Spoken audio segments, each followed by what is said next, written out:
I can't wait for my brother's wedding tomorrow, I told my aunt, smiling as I adjusted the sleeve of my shirt. Her face froze. Then she said quietly, "It was last week." The room spun. My chest tightened. My own brother had gotten married, and no one told me. I forced a smile, nodded, and swallowed the knife that had just been lodged in my throat. That was the moment I stopped being their fool. My brother and I weren't always strangers. I was the one who defended him when kids at school mocked his stutter. I was the one who patched his bike, covered for him when he failed classes, slipped him money when Dad wouldn't. I thought blood was loyalty, that one day all that I gave would be returned. But slowly, I noticed the shift. Invitations to dinners that somehow never reached me. Family photos where I was always cropped out. Conversations that ended the second I entered the room. I told myself it was paranoia, but when my aunt's words shattered the illusion, I realized it wasn't. They had erased me. The evidence piled up quickly. I checked social media that night. Pictures of the wedding beamed back at me, my parents, my cousins, my so-called friends. Everyone smiling, raising glasses. My brother standing with his bride, grinning wide. And me? Not a single mention. Not even a lie about why I wasn't there. Just absence. That was the betrayal. Not just exclusion, but erasure. They hadn't forgotten me. They had chosen to pretend I didn't exist. I didn't rage. I didn't call. I planned. Because revenge isn't about screaming in the moment. It's about waiting for the silence after. A month later, the silence broke. My mother's voice came through the phone, unusually sweet. "Your brother and his wife need a place for their honeymoon. We were hoping they could use your lake house." The same lake house I had bought with years of sweat, years of overtime. The place I had once pictured us all celebrating together. I let the silence stretch until she grew nervous. Then I said, calm and clear, "No." She gasped. "What do you mean, no?" "It's not available," I replied, and hung up. That was step one. Step two was distance. I cut off access piece by piece.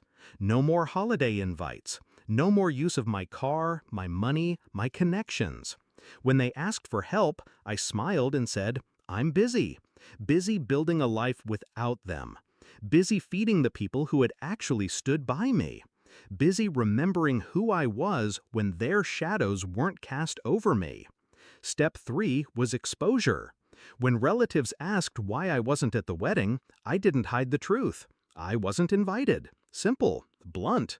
Let the shame settle where it belonged. The whispers started then. Eyes began turning, not at me, but at them. The confrontation came weeks later. My brother showed up at my door, his bride behind him. His smile was forced, brittle. "You've changed," he said. "No," I corrected. "I've stopped playing my part." He shifted, frustrated. "It was just one event." I tilted my head. "My wedding would have been just one event too. Tell me, would you have missed it?" He didn't answer. His silence was confession enough. My mother called that night, her voice trembling with anger. "You're tearing the family apart." I laughed, low, cold. "You did that the moment you tore me out of it." By the time summer came, the balance had shifted. My lake house sat untouched, a sanctuary of my own making. My phone rang less and less, and when it did, it wasn't to mock or demand, it was to plead. But I never gave in, because true revenge isn't about burning bridges. It's about watching them realize they can't cross without you. Now, when I sit by the water at my lake house, I breathe freely. The air is clean. The silence is mine. I think back to the moment my aunt told me it was last week. The shock, the pain, the betrayal. And then I think of the moment I said, no.